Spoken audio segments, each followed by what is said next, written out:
Meg and Dejon, everyone. Right. Welcome to Outside the Villa. How are you both feeling? Oh, amazing. I think we were so ready to leave at the same time.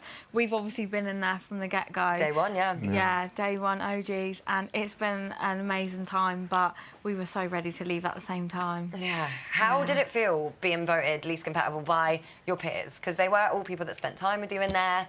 What was that feeling like? I was stood with you, but... I mean, I think we kind of expected it. Obviously, there's going to be a lot of tests in a relationship, and I feel like ours, we were together from the get-go, so we've been through a lot of tests and a lot of things have happened with us, whereas every single couple in there is so compatible. Like, it's getting to a point where it's such a hard decision now, and they're all so compatible, and obviously, because they're more fresh couples, I suppose, we've been through the most because we've been together the longest time. Yeah. So we kind of expected it, didn't we? Yeah, we definitely expected it. We was ready to go home, to be honest. Yeah. Yeah, I mentioned to the few boys that, like, I feel like my Love Island experience is finished because I came here and got what I wanted with Meg.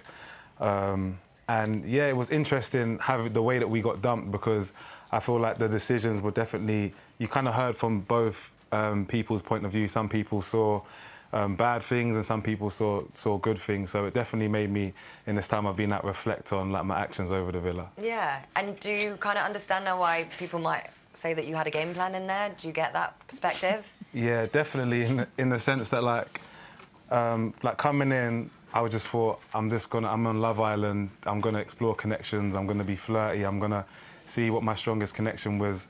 But in the back of my head, I always knew it was Meg. So I definitely see why that kind of, there's a lot of opinions about that, and I feel like I could have explored connections with being less flirty and stuff. So yeah, no, I definitely understand why people have their opinions regarding that. And even like there's times that honestly she stuck by me and she tells me how she feels, and she stuck by me more than she should, more than I deserve that a lot of times. And yeah, I'm very, very grateful for her, and now hopefully I can show her what she deserves. Yeah, that's good to hear. I mean, you were aware of the cameras. There was a lot of talk about that. It's Love Island, but it did feel like you mentioned it quite a lot. Like, what was it about the public perception or maybe being on TV that you think that brought it up so much in your mind, maybe? I feel like it was kind of a common thing where we would speak about the cameras in the villa, and also just, at first, I guess I was a bit in denial in the sense of I could see what we had and I knew how I felt about Meg. So I just kind of got into my own head where thinking, like, what's being shown? Why does other people not see what we have? Why do people not see what we're genuine? And that I'm genuine about her and the whole one-sided thing. And it definitely started to play in my mind, and I didn't understand it because the people who spent a lot of time around us saw what we had was real. So, yeah, I didn't understand it for a little bit, and then, yeah, I definitely understand it now because there's definitely been times where I feel like I haven't handled situations the best way, especially with my communication. Yeah, no, honestly, like, especially with my communication and things like that, and Meg always pulls me up on it, but she sees me for me, you know, and she makes me want to be a better person, and I feel like my journey in the villa, I definitely feel like I have grown as a person and become a better person. And I feel like it definitely upset me a lot with our recent argument, because it kind of felt like I went back and we went back as a couple to the early stages, and yeah, I was glad that we could solve it. So yeah, I feel like I still got a lot of growing to do, but I'm just really grateful for Meg that she always stands by me, and I always stand by her. Okay. Well, that's good. Boyfriend and girlfriend. You are the only boyfriend and girlfriend from the whole experience, and that was a big catchphrase. We are girlfriend and boyfriend. We are girlfriend and boyfriend. The label obviously is a big label. How come it meant so much to you? Because not everybody did it, clearly.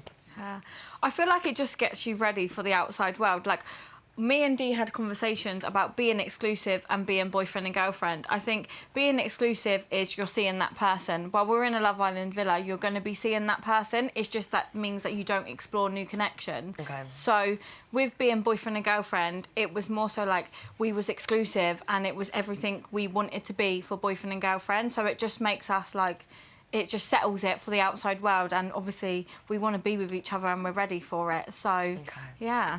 All right. Should we talk about your families entering? Because they did mention, well, your sisters mentioned, do you guys have any banter? Are we seeing you laugh? Like, Do you see yourself as more of a serious relationship, or were we missing that part of things? Yeah, I think that's a big thing. Like, when my sister said that to me, I was like, what? Like, we was really confused. And I think even when we said it to the other islanders, they were really confused because we always laugh and we always joke around. So, obviously, you only see what's part of a TV show, and I guess it's more flirting and me going at him. So, it's a bit, I mean, it's entertainment, but actually us laughing and stuff is never really shown. Like, even being out, we haven't stopped laughing, my face hasn't stopped hurting. So, it's a bit upsetting that obviously you guys don't get to see that, but obviously that's what we're here to do on the outside world. Yeah, I suppose this like next chapter is kind of you guys just flourishing, because there was a lot of talk of that. What are they going to be like on the outside world? What's going to happen next? And the proof will be in the pudding at the end of the day. We do have to speak about the divide with the girls, because that was such a big thing. It was a massive topic, and you were really hurt by the girls' comments because they were shown on one of the games nights. But do you think you were ever guilty of the same? Yeah, I mean, I think with the divide in the girls, it's taken way out of proportion than what it is. Like, all of us girls do get on. Like, we say all these comments and stuff, and I say things, they say things. We're all equal with what we say. And I think, obviously, I was hurt by it seeing it on a TV screen, but at the same time, we're with each other 24 hours of a day. I mean, it would be wrong if we didn't argue, because, like, at home with my sister, I'll argue with, because that's just because we're in each other's space. And, like, we always said, as the whole girls, if everything was left, it would be left outside the dressing room. I mean, we was all still sharing pyjamas, helping each other with nail glue, makeup, bikinis, do you know what I mean? So, it is, yeah. But even, like, when I was leaving, like, I love all them girls to bits, and yes, everyone's not the best of friends, but we all still get along a lot. Obviously, there was groups when we was in the villa, but we do, I think the talent show, even so, we big each other up. Like, we all love each other, and we'll make everyone feel, like, loved on their dates and stuff. So it is, like, I think it's taken way out of proportion than what it is, and I have nothing against them, and I think they're vice versa. Okay. So, yeah. All right. And what happens next for you both? What happens next for us is, it's crazy, because like, reflecting on my time in the villa is like I spent the whole time always, I only shared a bed with Meg from the beginning to the start. So yeah, coming outside the villa is definitely going to feel weird, probably the first few nights, seeing family and stuff. I can't wait to see my family, like, I really miss them a lot. And then obviously Meg's going to see her family, but yeah, after that we'll be back together as soon as possible. Maybe to tape, who knows? Oh, God. All right, well, from coupling up... I know, someone pay us. From coupling up on day one to closing it off and going official, then dropping the album, you guys have had one hell of a ride. So here are your best bits. Hello, hello, hello. Dejon. Meg and Dejon. Supposed to look at me in the eyes and you cheers. I feel sick. Want to go into the hideaway? Hello. Hello. You've just tried to take my man to the hideaway. Would you have a threesome with me and Tony? So now I'm going to do what I want and see how you like it. You best get your fucking game on. Nice, D, nice. You do give me that little tingle. Where's it tingling? I'm so glad you're back. What's wrong with you? What is right with you?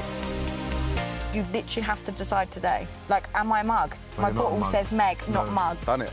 Close it off, exclusive. I'm literally, like, shaking. Cheers to our first date. And to many more. We're boyfriend and girlfriend! I do love you. I love you too. This is our baby, Zion. Go on, girl! Let's go! I mean, we always have come back together. All